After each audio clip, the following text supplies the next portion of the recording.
Halo wargi Sambas, hari ini kita akan mengadakan podcast dengan orang yang luar biasa dalam dunia pendidikan. Beliau benar-benar aktivis, memberikan satu kontribusi positif dalam dunia pendidikan.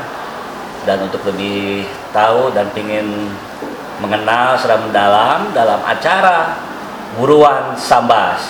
Nah, silakan Pak Haji, kita mengadakan ya obrolan santai Pak Haji ini. Sebelum kita mulai mungkin Pak Haji bisa mengenalkan diri. Baik, terima kasih. Saha ini teh audiennya teh sapanya wargi Sambas. Wargi Sambas Pak Haji.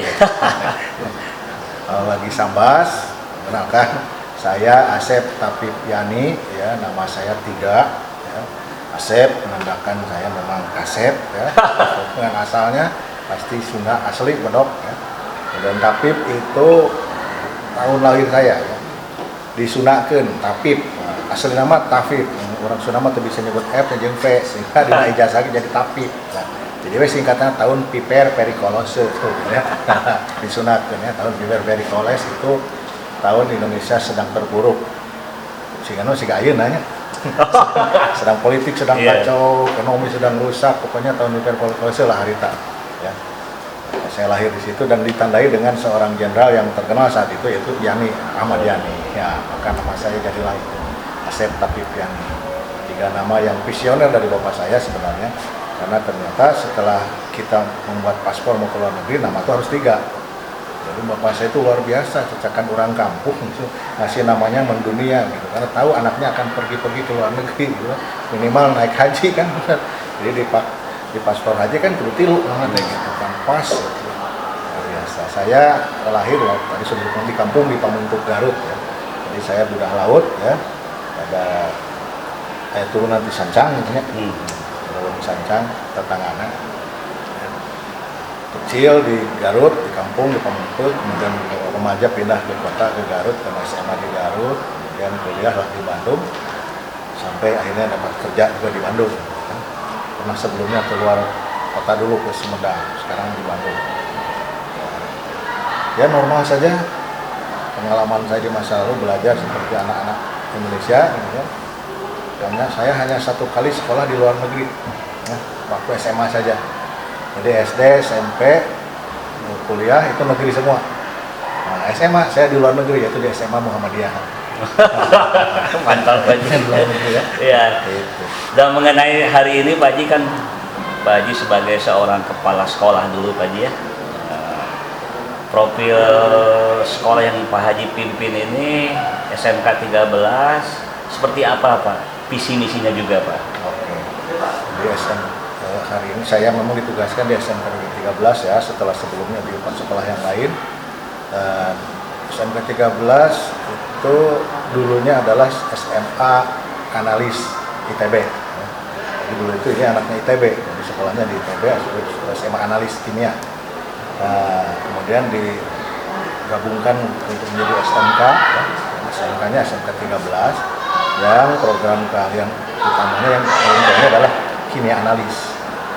Baru kemudian seiring dengan perubahan zaman, ada juga program RPL dan TKJ. Jadi ada dua program tambahannya dua, yaitu RPL dan TKJ. Jadi ada 3 program ya, kimia analis, kemudian RPL dan TKJ. Sekarang RPL-nya tambah game ya, TKJ-nya tambah komunikasi. SMK 13 memiliki visi 3 kata utama, yaitu ujung-ujungnya adalah siswanya berakhlak mulia, kompeten, dan berdaya saing. Dulu sebelum saya kesini berdaya saing. Seiring zaman ya, sekarang itu yang dikembangkan kolaborasi, gitu. Jadi bukan persaingan, bukan pertandingan, ya, karena tidak ada istilah unggul sendirian dan tidak unggul mengungguli, semua itu karena atas kerjasama, atas kolaborasi. Maka yang saya siapkan kemudian anak SMK 13 lulus itu harus memiliki daya saing, bukan memiliki daya saing. Kalau dibekali pikirannya menjadi daya saing, maka dia akan berpikir tentang bersaing. Itu membebani pikiran juga ya, dan tidak bahagia hidupnya. Kalau orang mikirnya saingan aja, itu tidak akan bahagia. Jadi kalau berdaya saing, Nah, apapun kejadiannya, dunia berubah seperti apapun, dia tetap beradaptasi. Dia bisa menyesuaikan diri. Artinya ketika dia perlu keterampilan yang berbasis IT seperti sekarang, dia sanggup. Ketika nanti kemudian zaman berubah ke yang lain, dia pun bisa menyesuaikan diri. Jadi yang dibekali adalah kemampuan untuk menyesuaikan diri. Tentu saja dibekali kompetensi, dan yang utama adalah akhlaknya dulu. Ya, akhlak mulia yang dulu. Jadi memang target SMK 13 anak-anak usia itu berakhlak mulia dulu, itu yang penting. Sehingga maka dibuatlah program sekolah pun misalnya sejak pagi itu dimulai dengan kegiatan yang mengarahkan kepada anak untuk berakhlak mulia. Ya, apalagi sekarang dikuatkan lagi dengan PP5 ya, program proyek penguatan profil pelajar Pancasila, yang itu jelas ke karakter, dan karakter itu kan akhlak sebenarnya ya. Sehingga kami di SMK 13 sejak jam 0, artinya jam sebelum jam pelajaran jam 6.30 tidak 6.30, kita mulai dengan kegiatan P5 untuk dimensi akhlak mulia, yaitu pembiasaan ibadah pagi. Yaitu yang muslim itu ada rangkaian ibadah mulai sholawatan, kemudian Asmaul Husna, zikir bersama plus sholat duha tentu saja, dan kemudian ada literasi juga, kegiatan literasi. Jadi anak membaca, mencari informasi sebelumnya, kemudian kita mulai apa. Itu. Jadi pagi-pagi itu targetnya ke akhlak dulu. Dimulailah dengan akhlak. Karena kita juga meyakini ketika akhlaknya baik, akhlaknya hebat, maka sebenarnya yang lainnya mengikuti. Karena sudah terbukti kan, orang lulusan perguruan tinggi hebat, bahkan profesor ya, otomatis kan pasti kompetensinya hebat ya. Tapi kemudian karena akhlaknya terganggu, ya akhirnya pakai baju orangnya kan. Ditangkap KPK gitu. Nah, itu karena itu mendasar ya. Itu visinya utamanya adalah berakhlak mulia, ya kompeten di bidangnya tentu saja. Yang kimia analis itu kompeten dalam hal menganalisis unsur-unsur kimia yang terkandung dalam bahan-bahan ya. Yang terakhir adalah tentu saja berdaya sesuai, kemampuan yang mereka miliki bisa menyesuaikan dirinya terhadap perubahan zaman ya. Itu visinya, dan alhamdulillah ya kita punya kesepakatan untuk menuju ke situ, karena tidak mungkin hanya sekolah sendirian, dan sekolah itu bukan siapa-siapa di sekolah itu, hanya sekedar dia memiliki tugas malah membimbing, memimpin gitu kan. Sebenarnya gerakannya itu ada pada warga sekolah, guru yang terlibat, murid yang dilibatkan. Semua program itu adalah di mereka gitu. Karena kepala sekolah itu hanya pemantiknya saja, ibarat pemencet knopnya gitu kan. Kalau sudah knopnya pijit ya semua sistem berjalan gitu. Berarti banyak paradigma baru mungkin diterapkan sama Pak Haji itu ya, Ya, SMK 13 iya, ini itu ya. ya itu karena sesuai dengan perubahan zaman juga, kurikulum sudah berubah juga, tantangan dunia kerja juga berubah kan, dengan kondisi apalagi kemarin sudah kita diuji dengan 2 tahun lebih pandemi, itu mengarahkan kita pada hidup yang banyak disrupsinya. Bahkan kan sebelum pandemi ketika revolusi industri yang 4.0 itu sudah membawa disrupsi berbagai macam persoalan. Ada pekerjaan yang hilang, ada juga pekerjaan baru. Ya. Yang hilang otomatis dia tidak lagi memiliki kemampuan untuk melanjutkan hidup secara kasar ya. Otomatis dia harus menyesuaikan diri ya dengan yang baru. Ada pekerjaan yang baru. Nah, dulu orang nggak berpikir jarak itu menghambat kita. Sekarang jarak tidak masalah. Dulu kalau kita mau beli sesuatu, berpikir mendatangkannya seperti apa.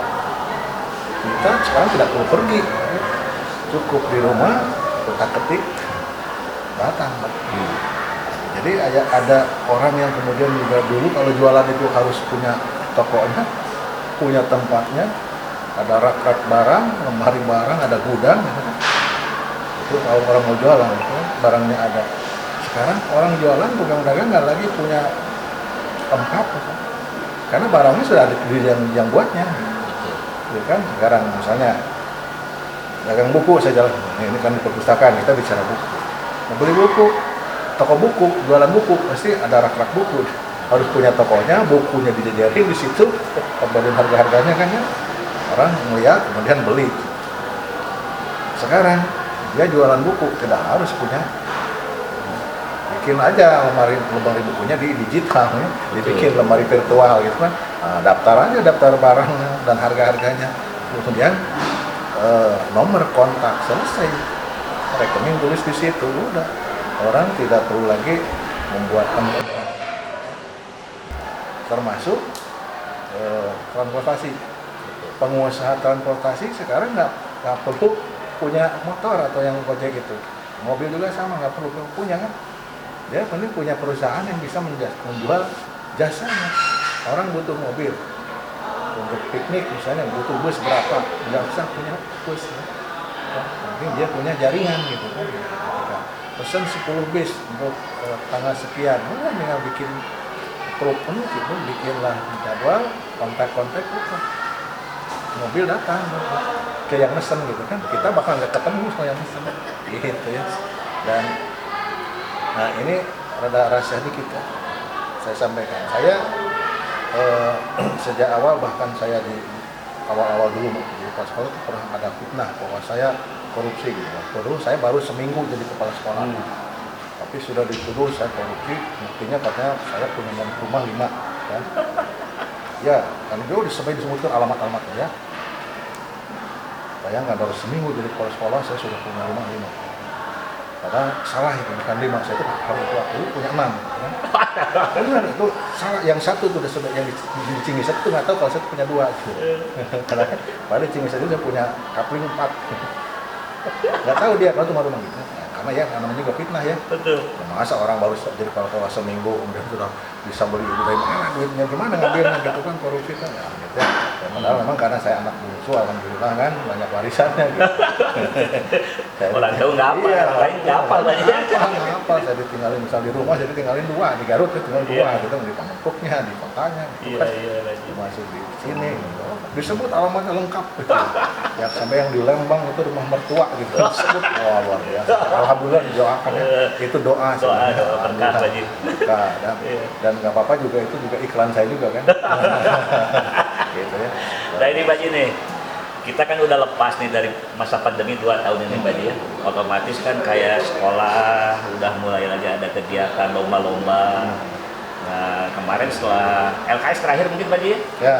Nah prestasi SMK Negeri 13 sendiri apa aja Pak Ji yang didapatkan dari setelah masa pandemi sampai saat ini? Nah justru SMK 13 itu di masa pandemi itu terus ini apa? Karena kan yang virtual juga banyak nih sekarang ya. Cocok dengan juga hobi saya di kesenian. Ternyata anak-anak saya pun di sini ada yang namanya setim akustik gitu kan, anak-anak band akustik itu, dan itu juara terus ya, bahkan selalu digunakan oleh teman-teman dalam berkegiatan ya.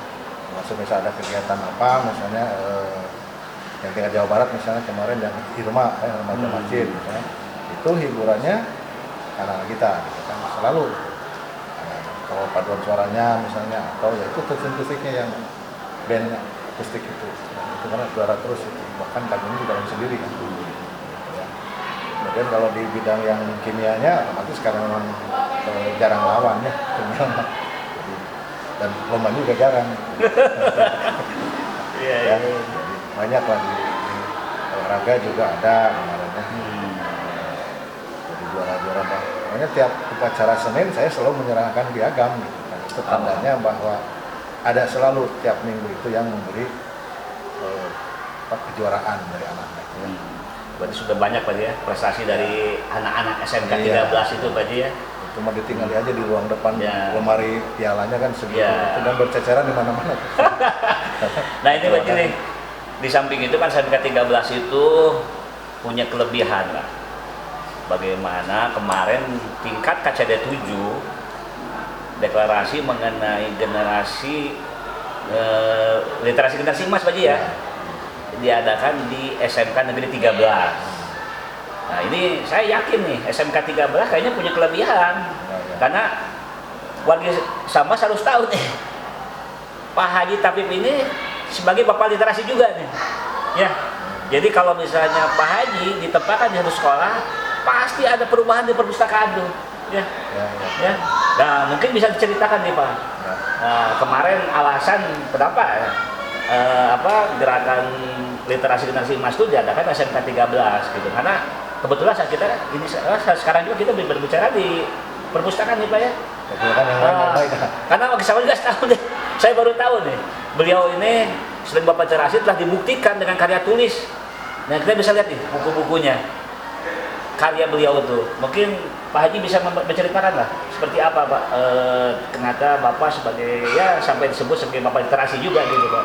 Ya, awalnya memang itu dari hobi. Menulis itu bagian dari hobi. Jadi memang sejak kecil suka membuat puisi terutama dulu ya. Berpuisi gitu. Sampai kalau lomba-lomba saya suka juara menulis puisi gitu ya. Ketika SMA juga begitu ya.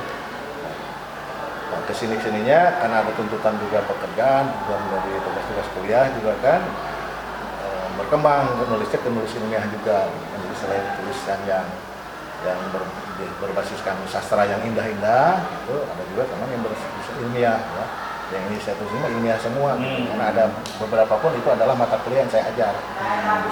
Kebutuhan saya mengajar di perguruan tinggi di Pasar Sarjana dan saya butuh buku, saya bikin juga bukunya gitu kan. Atau ada perenungan juga, misalnya seperti ini. Nah ini kan ini hasil perenungan ini. Mengelola pendidikan itu bukan pekerjaan iseng. Ya, kenapa saya tulis seperti ini? Karena banyak orang yang iseng mengelola pendidikan. Nah, buktinya begini, orang main-main ke sekolah, banyak yang ganggu lah, banyak yang iseng-iseng juga. Termasuk sampai hari ini, kenapa mutu pendidikan juga belum begitu hebat gitu. Kita punya standar 8 pada nasional pendidikan 8. Sampai hari ini 8-8-nya itu tidak 100% tercapai gitu. Pertama standar sarana prasarana itu pasti di semua lembaga pendidikan yang namanya sarana prasarana tidak memenuhi syarat maksimal ya. Kenapa? Ya karena pemerintah juga tidak punya kemampuan untuk membiayai semua sekolah. Ya kan? Walaupun APBN itu sudah 20% untuk pendidikan, tapi kan bukan untuk Kemendikbud. Akabri pendidikan dari situ dibiayainya, ya, termasuk sekolah tinggi akuntan negara, kemudian sekolah di bawah kedinasan yang lainnya dibiayai dari situ. Jadi 20% ini iya benar gede, tapi dibagi-bagi. Kalau 20% ke Kemendikbud di luar gaji, wah itu pasti pendidikan mati. Ya, karena kita tidak menafikan pendidikan itu perlu itu dulu. Coba sarana prasarana. Saya punya mitra di luar Jawa, ya. Satu di Budong-Budong, satu di Malinau. Itu daerah perbatasan semuanya. Budong-Budong itu satu kecamatan di Sulawesi Barat. Sekolahnya di tengah kebun sawit, jauh ke pemukiman. Bayangkan sarana prasarana seperti apa. Listrik aja belum ada, kan? Sehingga untuk memenuhi kebutuhan itu tentu saja tidak akan semudah. Kembali ke soal hobi saya menulis, maka akhirnya berkembanglah ya, termasuk bikin artikel di koran gitu kan, termasuk akhirnya saya membuat koran, bikin koran sendiri gitu kan, bikin majalah sendiri, termasuk bikin media juga sendiri aja gitu. Nah ya biar memudahkan. Kalau ngirim ke lembaga lain kan suka diseleksi tuh, kadang-kadang salah. Jadi akhirnya saya bikin sendiri, istilah Robi dari semua halik ku aing lah. Pokoknya mah batur teu bisa ku aing gitu kan. Nitik mah saya nya sorangan gitu. Saya pernah punya namanya tabloid botol, mungkin pernah baca, saya punya dulu ya. Kemudian supporter namanya. Kemudian juga jurnal juga pernah bikin ya, jurnal pedas di Bandung Cerdas itu saya bidan. Nah, itu memang karena hobi saya juga menulis itu bagian dari hobi. Kan. Nah, sekarang lebih banyak lagi hobi menulisnya di WhatsApp ya. Iya. Medsos ya. Di medsos. Itu dimudahkan. Nah, kembali kenapa kemarin di kegiatan Gemas Literatur sini di SMK 13, pertama memang saya adalah penasihat juga di Gerakan Literasi Nasional Jawa Barat gitu kan, dia punya tanggung jawab moral juga untuk mewadahi ya. Kemudian saya juga ingin menunjukkan ya, pada dunia kalau tidak narsis tidak ketahuan orang ya. Jadi sedikit narsis lah, biar kesini itu karena biar orang juga melihat kesini ya, dan dibuktikan gitu kalau saya tidak sekedar lip service gitu, tidak NATO ya, tidak no action term only gitu kan. Jadi saya buktikan kalau literasi itu misalnya, ayo kita menulis, saya buktikan saya sendiri menulis ya. Ayo kita wadahi, sarana prasarana disiapkan, buktikan dengan gitu kan. Jadi perhatian kita itu menjadi bagian dari mendukung omongan kita gitu. Kalau ngomong saja tanpa perhatian serius, kenapa lagi dengan pembuktian itu kan hanya istilah pencitraan doang. Ya. Padahal literasi itu bagian dari keterampilan yang mendasar bagi manusia. Apalagi peradaban berikutnya. Hanya manusia yang literat saja sebenarnya bisa mengalahkan yang lain, yang memenangkan peradaban. Setiap perubahan itu pasti dengan literasi. Tanpa literasi tidak bisa menjadi perubahan. Perubahan itu sendiri adalah bagian dari literasi juga. Sekarang misalnya kenapa digitalisasi di mana-mana? Ya. Sekarang orang mau menilai orang sudah tidak harus lagi datang melihat gitu kan. Buka aja internet, klik namanya, banyak yang dilakukan. Ya, karena ada jejak digital gitu kan. Nah, kita tidak bisa melupakan. Sekarang misalnya musim politik nih tahun 2024. Ada yang mau nyalon, kita ragu dengan latar belakangnya, klik aja namanya, ada latar bisa langsung tahu kan gitu, nggak harus nanya datang ke beliau. Nah, itulah literasi. Maka gerakan masyarakat literat itu menjadi bagian yang harus kita terus genjot, dan gerakan itu harus diwadahi. Maka saya membuat seperti ini, menghadirkan orang untuk datang itu dalam rangka juga sosialisasi. Karena yang seperti itu harus dilakukan. Gitu. Kalau hanya sekedar pembukaan ya booming itu kegiatannya nggak dilihat lagi ya, udah mati lagi. Gitu. Cuma seremonial aja aja ya. Kamu jadi silana teh mun urang sunama naon? Geledug ces. Angkat-angkat tai ayam. Gitu. Ya. Nah ini Wage Samas nih. Ini obrolan makin menarik ya. Ini saya buka juga rahasia itu. Ternyata kan Pak juga yang menyatakan beliau itu selain kepala sekolah, dosen dari pasca sarjana Pak Ji ya. Nah, itu suatu nilai lebih yang wah. Dan di samping itu saya buka juga beliau itu selain menjadi kepala sekolah sebagai ketua aksi ya Pak ya, Asosiasi Kepala Sekolah Indonesia Pak. Nah, kita tidak salah untuk melihat visi misinya itu Pak. Seperti apa aksi itu Pak? Oke. Ya tentu saja saya di aksi itu berangkat dari anggota dulu ya, dulu tahun 2013 sampai ya biasa ikutan kegiatan, kemudian ya masuklah jadi pengurus Jawa Barat, sekjen dan ketua, kemudian setelah 2 periode saya ini periode kedua di nasional ya, dari hasil kongres yang 2019 saya yang kongres keempat, saya sekarang sudah 2 tahun di periode kedua pengurusan saya sebagai ketua umum DPP aksi ya. Nah, aksi ini memang hadir adalah untuk mewadahi disparitas kepala sekolah, baik disparitas secara wilayah maupun disparitas secara kesejahteraan juga, dan disparitas juga dari jenjang. Nah, jadikan wadah lah, bahwa aksi ini mewadahi semuanya dan semua yang namanya kepala sekolah selevel. Nah, semua punya hak sama, punya kedudukan yang sama, ya, pun kewajiban yang sama. Diwadahilah di aksi, ya, yang mulai dari kepala sekolah TK, SD, SMP, SMA, SMK, negeri dan swasta. Jadi ini mah organisasi untuk kepala sekolah aja namanya, kepala sekolah. Jadi setiap kepala sekolah inilah wadahnya, dan tidak bisa ada orang selain kepala sekolah masuk organisasi ini, gitu kan, hanya kepala sekolah yang masuk sini. Dan perjuangan sekolah aksi dari dulu adalah bagaimana membuat bentuk pendidikan atau pelayanan pendidikan lebih baik, itu aja. Jadi kita bergabung itu untuk bisa sharing-sharing gitu kan, karena berbagai daerah kita dipisahkan kan dengan otonomi. Tidak ada hubungan misalnya orang kepala sekolah di Jawa Barat dengan kepala SMA di Jawa Barat dengan kepala SMA di Jawa Tengah, gitu kan. Dia tidak punya hubungan hierarkis, tidak akan pernah punya hubungan kerja juga ya. Karena kan dia mentok hanya anak buah gubernur gitu. Jadi lengkupnya ya di situ aja gitu. Di provinsinya masing-masing. Termasuk misalnya kepala SD dan TK SMP itu kan adanya di kabupaten kota. Walaupun kita sama-sama di Bandung, misalnya saya SMA 13 Kota Bandung. Ada SMP juga di sini, misalnya SMP 7 Bandung, di Kota Bandung. Nggak kenal tuh urusan sama kepala sekolah karena tidak pernah terkait urusan pekerjaan pun terkait, urusan kegiatan pun sama. Karena masing-masing punya rumah dan gunungan masing-masing. Kita mah ada di Bandung tapi gunungannya Jawa Barat, gunungan gubernur. SMP ada di Bandung, gunungannya wali kota. Jadi ini kita nggak ada hubungan tuh. Kalau tanpa aksi, nah dengan aksi maka bergabung mereka yang disekat oleh otonomi, yang disekat oleh jenjang, ya Jadi dulu mah kan orang kepala SD itu nggak mau gabung dan merasa apa gitulah dengan SMA gitu kan. Sekarang nggak, di aksi mah semua sama, bahkan pengurus aksi pun ada yang dari SD gitu kan, dari swasta, semua ada gitu.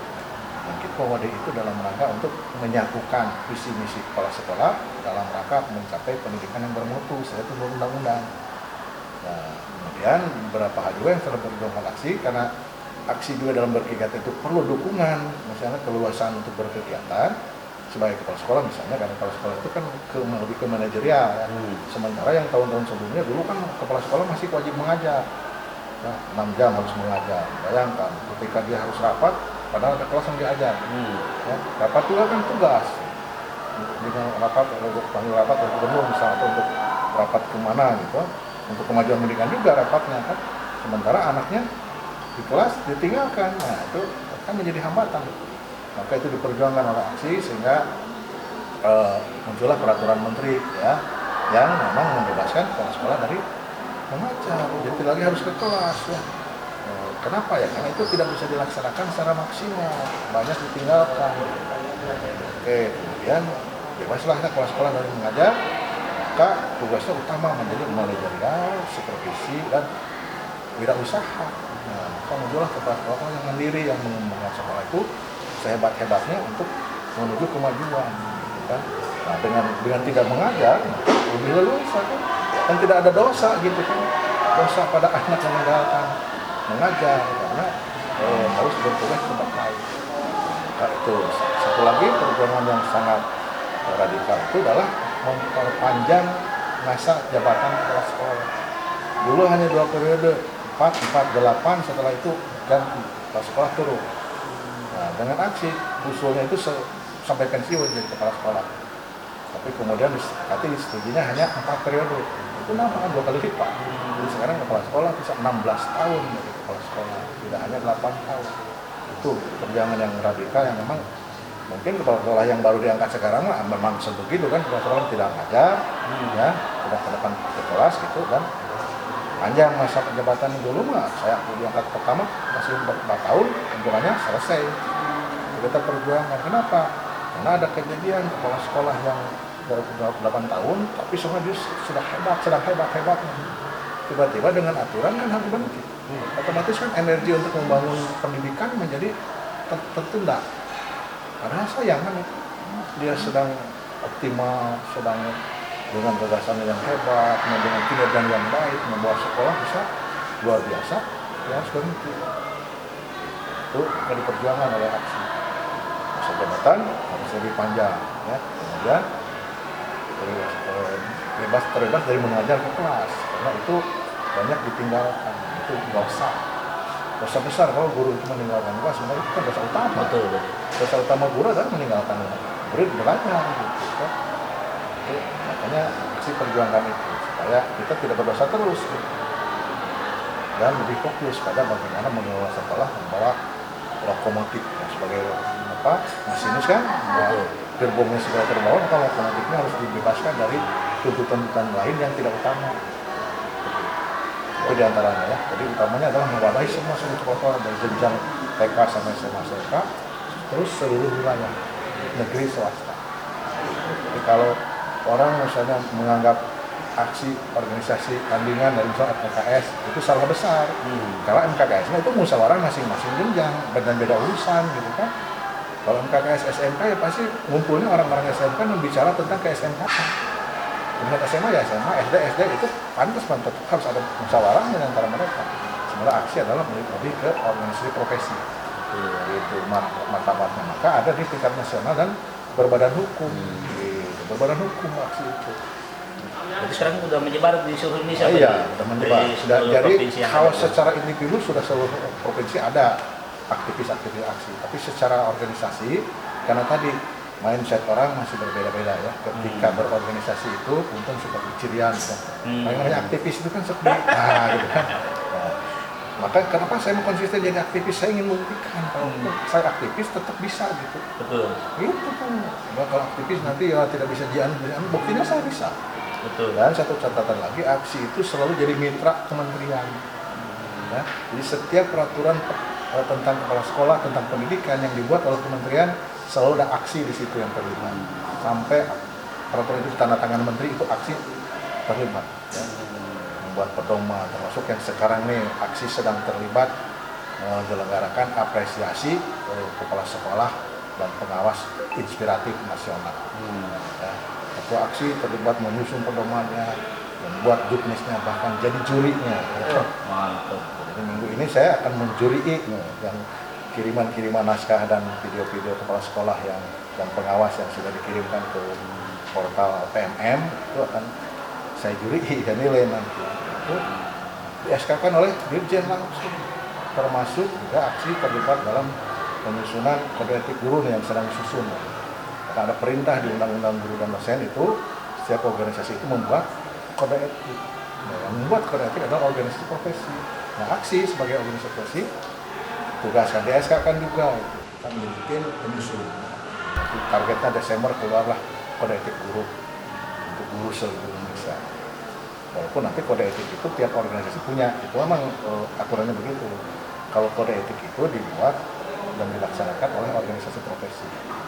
Jadi kalau organisasi banyak ya pasti kode etiknya banyak, cuma berlaku untuk satu organisasi. Nah kita ingin jangan hanya satu organisasi, tapi untuk guru seluruh Indonesia. Nah guru Indonesia ada kode etiknya gitu, yang umum, yang se-Indonesia. Nanti kalau di profesi di organisasi masing-masing ya bikin sendiri silahkan, karena itu atur mainan organisasi. Gitu kan, sesuai dengan ADART-nya kan gitu. Berarti wali samas deh. Kita jadi tahu juga nih ternyata gerakan aksi itu ya diwadahi oleh seorang aktivis ketua Pak ya.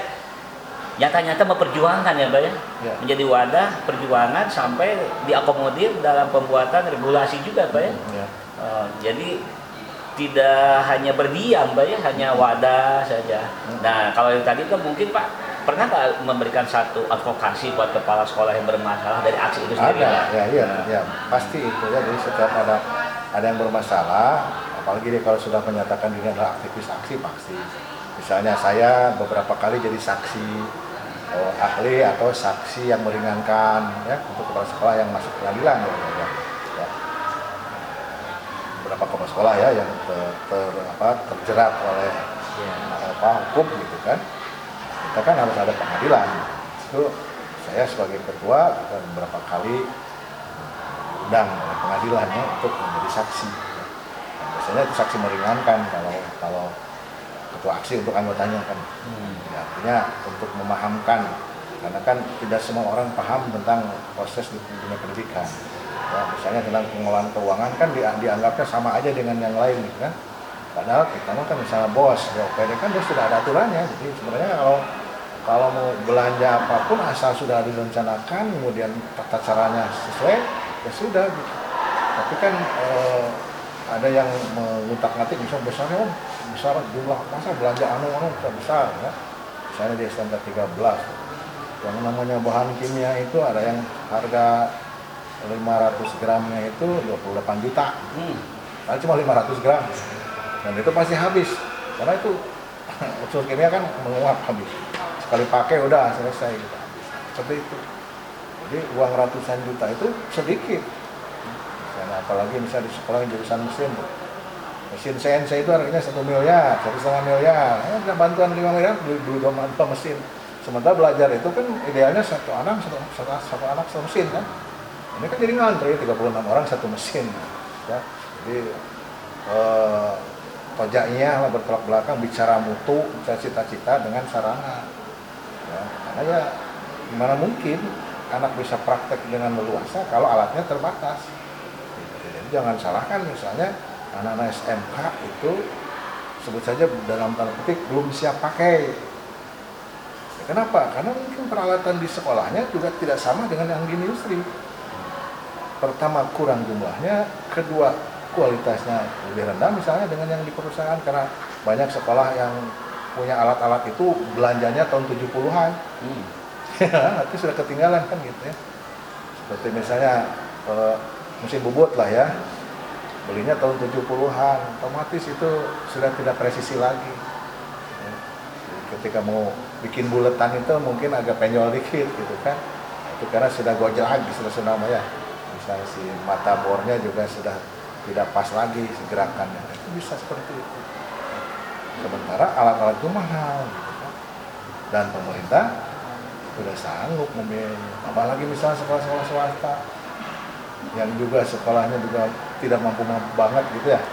Ya, jadi apalagi itu ya, jadi sehingga peralatan-peralatannya tidak memenuhi syarat atau kurang jumlahnya. Ya, akibat kekurangan otomatis anak prakteknya jadi jarang, gitu kan? Yang harusnya praktek itu bisa 3 kali, ya, karena terbatas alat maka jadi cuma sekali, gitu kan? Prakteknya, gitu kan? Jadi otomatis kan tidak terasa. Jadi banyak hal yang harus diperjuangkan di dalam pendidikan. Maka benar, gitu kan? Mengelola pendidikan bukan pekerjaan iseng, ya, itu serius, haruslah luar biasa. Kalau sekedar adanya saja, apalagi sekedar meninggalkan legasi, ya, pejabat misalkan cuma beberapa tahun ya jadi saja menteri lah, 5 tahun kalau mau kepake oleh presiden, 2 tahun selesai kan harus meninggalkan legasi. Saya setelah jadi menteri atau jadi pejabat apa, nggak ada tinggalan saya, gitu kan. Nah, saya juga kan gini-gini meninggalkan legasi kan, tapi itu smooth aja gitu ngalir. Kan Pak Sambas tadi sudah bilang di tiap sekolah yang saya tinggali pasti perusakannya. Iya. Nah itu legasi saya gitu kan, itu legasi kebaikan saya bahwa yang saya tinggalkan itu bukan kebijakan yang merepotkan. Betul. Gitu. Coba dengan disiapkan perusahaan seperti ini sekolah lebih nyaman kan. Anak-anak jadi senang, bakal bisa foto-foto di perusahaan kemudian baca-baca seperti ini, gitu kan. Saya biasakan, bebaskan juga cara membaca anak yang suka selonjoran, ya, tapi tetap dalam pengawasan. Gitu. Terima kasih Pak Haji telah mengisi acara podcast Buruan Sambas kali ini. Semoga apa yang telah disampaikan oleh Bapak Haji Dr. Asep Tapipiani ini memberikan satu wawasan ya Pak ya, yang misalnya memberikan satu wawasan tambahan buat dalam dunia pendidikan, kepala sekolah juga Pak ya. Nah, demikian Wargi Sambas, hari ini kita telah menyelesaikan acara podcast dengan narasumber yang spesial, Bapak Haji Dr. Asep Tapipiani. Dari yang diuraikan oleh beliau, kita udah bisa melihat bahwa beliau ini seorang aktivis yang selalu memperjuangkan hak-hak dari guru, kepala sekolah. Dan di samping itu, beliau itu terkenal dengan Bapak Literasi yang memberikan satu suri tauladan ya. Jadi kalau beliau itu memperlihatkan dengan contoh, tidak hanya satu teoritis. Dan kita lihat, nanti bisa lihat juga nanti kelebihan dari SMK Negeri 13, khususnya di perpustakaan yang dimiliki oleh SMK 13, yang kemarin dijadikan satu barometer atau percontohan dalam gerakan literasi emas, gerakan literasi generasi emas ya Pak Haji ya, di KCD 7. Demikian podcast hari ini, selamat berjumpa kembali di podcast yang lainnya. Halo Wargi Sambas.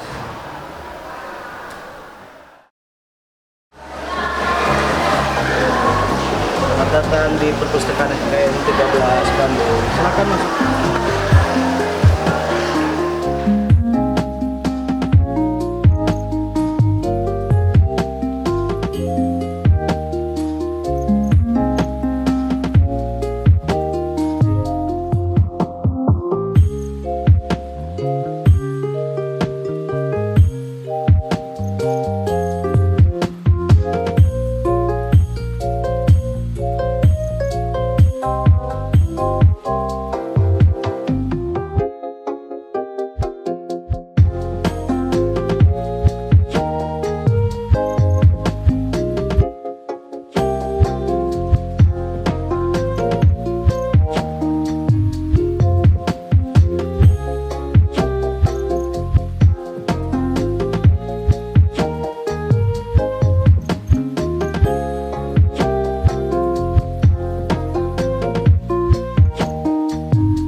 Mantap Pak Haji, SMK 13 dulu ya. Nah, iya teh dukungan perpustakaan oke. Jadi ini ruang baca di luar. Ruang baca di luar. Jadi anak-anak bisa di situ membaca. Jadi bebas baca. Gelar 3 ada ini Pak Haji? Gelar 3. Gelar 3. Dia bawa bukan bekal mereka. Jadi baca itu tidak hanya di luar, sambil menikmati suasana, menyaksikan. Sampai itu kan taman-taman tadi di SMK 13 di apa Di namanya itu? OPA. Ya. Jadi lingkungan belajar itu juga harus menyenangkan. Dan sekarang konsep pembelajarannya menyenangkan. Iya iya iya. Tuh bikin suntuk. Jadi anak tuh Betul. betah di sekolah itu. Tamannya yang mana aja Pak Haji? Nih di sini. Ya, yang pertama itu kan. Iya. Yang pertama itu tamannya. Nah, yang kedua ini nih di depan. Ada ini juga untuk kepentingan foto-foto. Oh ini Pak Haji ya, diantaranya Pak Haji? Ini belum tertata ini. Oh belum. Nah, baru disimpan dulu, ini atas ini udah rusak. Anggaran berikutnya. Nah, terbatas kan anggarannya. Nah, ini taman kita ya. Ini buat anak-anak bisa berfoto di sini, bercengkrama. Mantap mantap Pak Haji. Dengan sekolah teh ulah kalau untuk pasagi ayam meja jeung kursi. Bukan sekolah renang Pak Haji Pak? Nah, kalau merenang ke laut. Sekolah renang. Sekolah renang. Ini dulu mah di ikannya mati ikan iya terapi ikan teh. Oh iya iya iya. Itu Tapi tak canggih ini Pak Haji ya? baru. Aktif lainnya Ini baru. Kemarin ada bocor-bocor, ini baru diperbaiki. Oh. Jadi bisa manfaat Pak Haji ya? Buat daripada buru-buru terapi keluar. Nah, di sini. Untuk anak-anak juga kan begitu keluar kelas langsung mendapat keindahan. Ya, untuk kelas teh pelajaran pusingan emang kimia mah ada balikir. Nah, jadi begitu keluar cerah. Berarti betul-betul Pak Haji itu membentuk karakter sekolah yang nyaman dan aman Pak Haji ya? Ya amanah lah. Amanah, Aman, Pak Haji. nyaman di sekolah.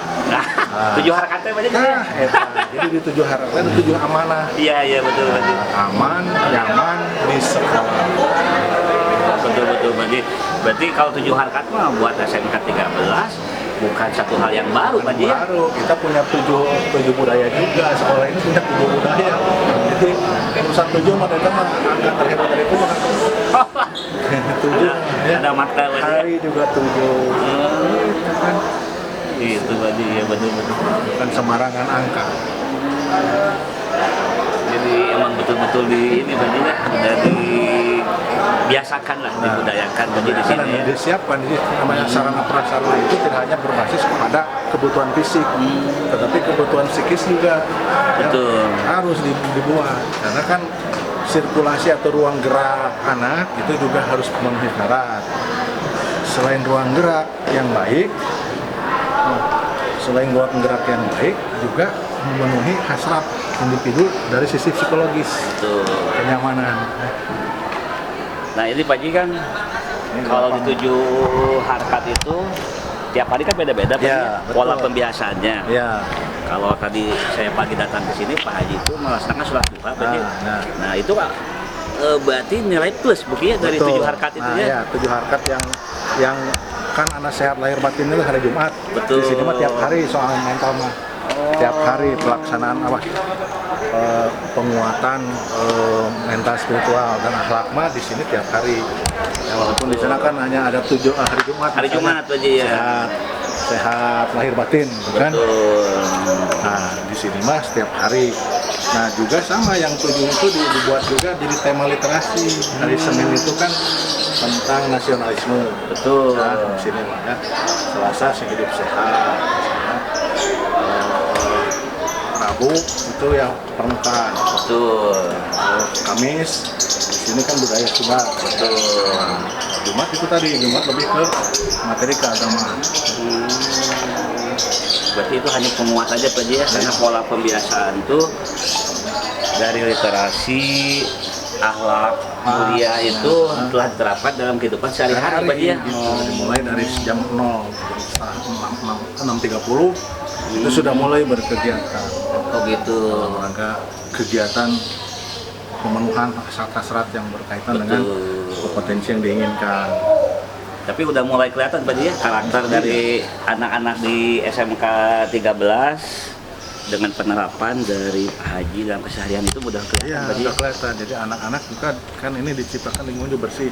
Betul. Yang namanya teras itu bersih. Jadi anak bisa gelar gol-goleran di sini di teras sekolah itu.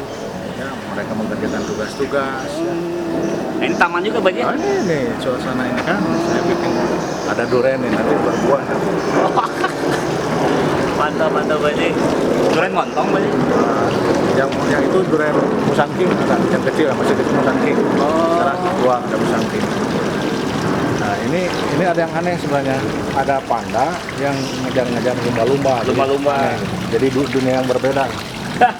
Tapi ada makna Pak Haji ini. Ada makna. Jadi, Ada makna. Jadi dunia ini kecil gitu. Bisa digabungkan dimanapun dengan visual, dengan imajinasi gitu maksudnya. Tapi kayaknya nyaman Pak Haji mereka itu. Iya. Berarti suasana nyaman itu dibentuk dari karakter masing-masing untuk menyatukan perbedaan Pak Haji ya. Ah, gitu. Dengan imajinasi dunia menjadi kecil. Penuh filosofi Pak Haji. Betul. Tidak hanya satu apa namanya itu patung dari binatang Pak Haji ya. Gitu. Masa ikan di darat? Mati dong. Karena visualisasi dari hasrat saja. Iya, Bahwa iya. ikan pun ingin ke darat. Betul. Berarti ada 4 taman Pak Haji ya Ada ini 4. yang dikondisikan untuk membuat anak-anak SMK 13 tuh dalam suasana kegiatan belajar mengajar yang menyenangkan. Menyenangkan, jadi ekspresif juga, bisa mengeluarkan gagasan ide-ide. Ya, Di mudah-mudahan taman seperti banyak. ini coba, di taman seperti ini anak kan bisa berleluasa berkreasi. Jadi pembelajaran juga emang menyenangkan jadi ya buat mereka itu bukan jadi satu beban ya. Kembang, bahkan anak-anak di sini itu susah disuruh pulang. Terlalu betah.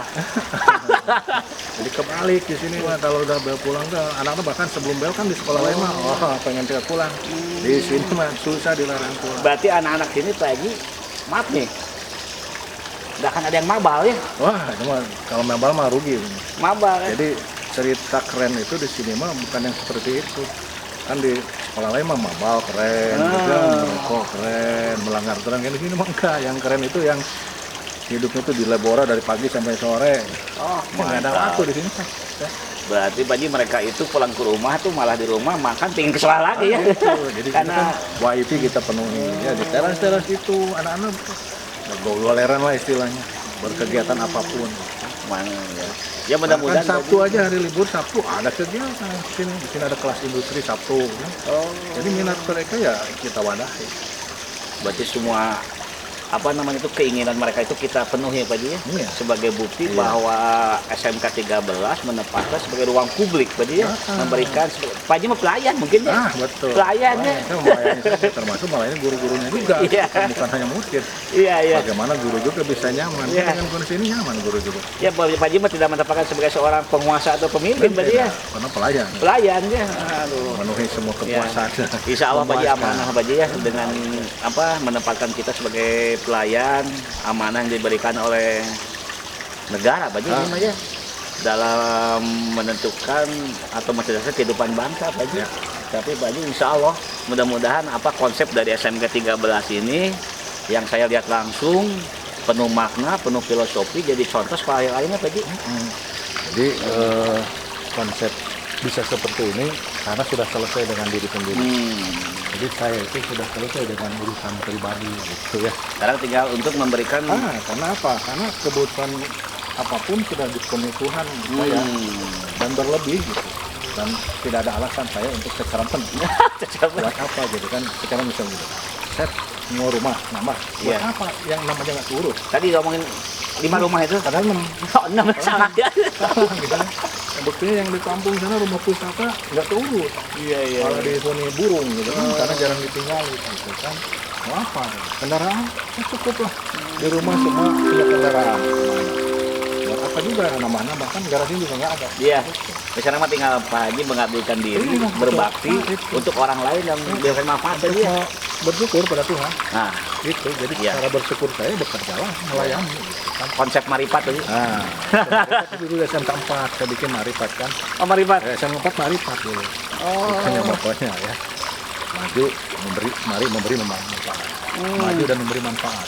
Oh, filosofina lebat pisan begitu mah.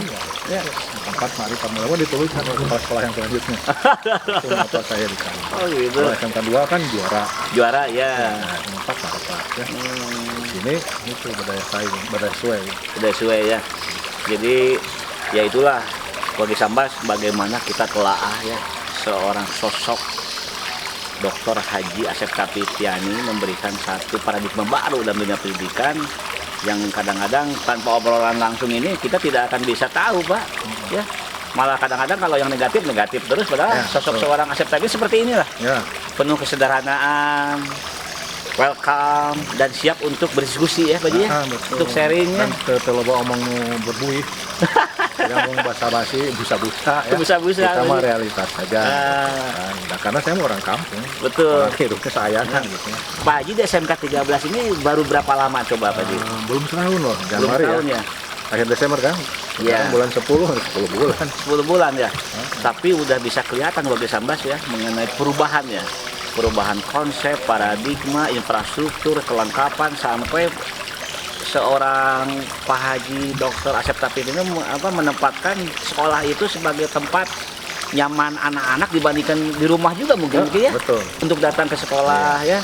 Karena kan sekolah itu rumah kedua. Hmm. Yang namanya rumah itu dah harus bikin betah. Hmm. Kedua, paradigma baru pendidikan, sekolah itu adalah taman. Itu kan kayak jadi orang begitu. Bahwa taman itu pasti orang datang ke taman itu ingin bersenang-senang. Betul Pak Haji. Orang datang ke taman tidak ingin cari masalah, pasti ingin kesenangan. Jangankan orang, termasuk binatang, anjing juga, kucing lari-larian di taman bersenang-senang. Refreshing Pak Haji ya. Itu maka saya siapkan, sekolah juga sebagai taman. Nah ini Pak Haji nih terakhir nih, kalau Pak Haji menempatkan bahwa sekolah sebagai rumah kedua, nah, sekarang yang diterapkan ke staf pengajar, apakah mereka selain pihak yang memberikan mentransfer keilmuan, mereka juga sosok sebagai seorang ibu bapak atau gimana ya, penempatannya Pak Haji? betul, bukan begitu. Ya, maka ada kegiatan yang disebut perwalian ya. Jadi yang wali kelas itu ada pertemuan khusus ya dengan siswanya. Kemudian juga guru-guru lain. Nah, supaya betah juga kita misalnya yang kecil lah makan siang ada di sini. Wah, pentingan bawa temannya saja, nasinya kita siapkan.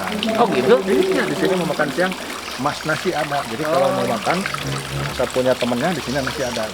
Oh, Jadi gitu? kalau jalan lewat sini, pas jam makan siang, nggak usah beli nasi di luar, nasinya di sini. Bawa aja lauknya, sekalian buat saya gitu. Mantap Pak Haji. Nah inilah bagaimana kita bisa menggali ya sosok seorang Haji Dr. Asep Kapitiani dengan segala perjuangannya, keistiqomahannya dalam memberikan manfaat bagi pendidikan. Mudah-mudahan menjadi manfaat buat yang lainnya Pak Haji ya. Nah inilah kita bisa melihat langsung lah. Pak Haji ada yang lain bisa mau diperlihatkan kembali kelebihan dari SMK Nanti ke 13? ruangan saya aja. Ayo Pak. Ada satu catatan legacy saya di setiap sekolah hanya 2. Pasti ada kegiatan pagi, duha pagi, dan ada perpustakaan yang berubah. Nah itu. Itu aja. Karena kan Jadi Bapak mental spiritual disiapkan, gitu kan. Fasilitas untuk mengembangkan hasrat literasi juga terwadati dengan nyaman. kan Bapak mah udah terkenal Bapak literasi ya Pak ya. Betul. Tapi sekarang masih saya tambah Pak. Apa tuh? Bapak dosen pasca sarjana Pak ya. Itu mah included dalam pekerjaan. Iya, tapi kan punya kelebihan Pak. Ya. Orang lain belum tentu Pak seperti ini. Jadi Ya, nanti Pak, ya? saya kalau pensiun dari PNS kan saya di sana. Oh, berarti udah siap Berakhir di gitu ya. ruangan saya ya. Iya Pak, mangga Pak. Assalamualaikum. Waalaikumsalam Bu. Ini staf tata usaha. Ini mau disampaikan bagaimana keseriusan dari staf tata usaha di SMK 13 dalam menjalankan tugas ya. Ini demi kepuasan pelayanan sebagai ruang publik dalam pendidikan ini. Ada tugas juga ya. Oh, silakan, Pak. Ambil Pak. Nah, ini paradigma baru ASN di Jawa Barat ya. Jadi kalau bekerja itu harus dipoto, harus dilaporkan. Karena zaman udah canggih, Iya. jadi digitalisasi, jadi bukti kita bekerja itu dikirim. Tapi ini lebih sekarang ada Pak, diliput juga Pak. Ya, itu mah Ya Pak ya. kebiasaan. Ini diliputnya. Nah, oke, ini satu. Nah, ini dua. itu dilanjutkan. Oke. Ini kita lanjutkan ya. Iya. Naik. Mundur. Ya. Oke, ini ruangan saya di atas. Ya. Jadi saya seperti burung yang disimpan di sangkar di atas. Belum. Itu sengaja biar tidak kelihatan atau emang Bapak sengaja mendapatkan Ini tempatnya enggak emang dikasih kan, begini ada. Oh, tinggal nerima aja Pak ya? Aja ini. Oh, gitu Pak. Ya. Tapi nyaman ya Pak ya? Dibikin nyaman. Ya. Nyaman ya Pak ya? Nah, dulu nggak ada. Jadi ruangan dulu nggak ada WC-nya, nah saya bikin. Oh, gitu Pak. Biar nyaman. Ya. Nah inilah Wali Sambas nih, infrastruktur baru di ruangan Kepala Sekolah SMK 13. Di samping untuk menyamankan anak-anak warga, saya sendiri juga harus nyaman. Betul, Ketika saya butuh ke kamar mandi, masa harus ke bawah, betul. bareng dengan yang lain, maka saya bikin sendiri. Tapi bukan berarti mengeksklusifkan diri, Pak ya? Bukan. Tapi Karena ini efektivitas. mencari titik nyaman ya Pak ya? Efektivitas. Efektivitas saja, karena kalau saya ke bawah dulu, nanti kebelat gimana? Oke. Ini ruangannya. Oh iya Pak. Gitu. Nah inilah. Dan salah satu hobi literasi saya yang lain itu tuh. Ada tuh dipasang. Saya lihat Pak, Di mana-mana ada. seperti itu kalau Pak Asep Tapip ya ada, Ada itu. pasti ada seperti itu. Ya. Itu lagi saya kan literasi. Nah, Wali Sambas nih, lihat nih. Karya hasil dari seorang dokter Asep Tapipiani, kalau di tiap sekolah pasti ada nih. Ini namanya Carpon. Carpon, betul Nah, Pak. N-nya 2, singkatan dari Carita Pondok Naker. Naker. Naker itu pondok pisan. Jadi Carita Pondok biasanya kan beberapa kalimat atau beberapa halaman. Di sini hanya satu kalimat saja. Dan ini HOTS, High Order Thinking Skill. Jadi dengan bercerita satu kalimat seperti membaca sebuah cerita pondok. Ini judulnya Leungit Beuteung. Nah, berarti dalam pikiran orang beuteung leungit. Ternyata leungit beuteung itu begini, bororeuwas sugan teh leungit beuteung. Leungit dakak teu ciri horeng kahalangan beuteung. Naon leungit teh? Nah, itu ke gambarnya genut-genut. Jadi pagi-pagi ka WC. Sugan teh lewat leungit manukna gitu kan. Ternyata lain leungit kahalangan beuteung. Penuh makna. Benar. Penuh makna, penuh guyon, tapi ada konten inspiratif yang disampaikan oleh seorang Dr. Asep Yami dalam melihat hasil karyanya Pak ya. Dan ini kan pendekatan baru juga sekarang yang HOTS itu, High Order Thinking Skill.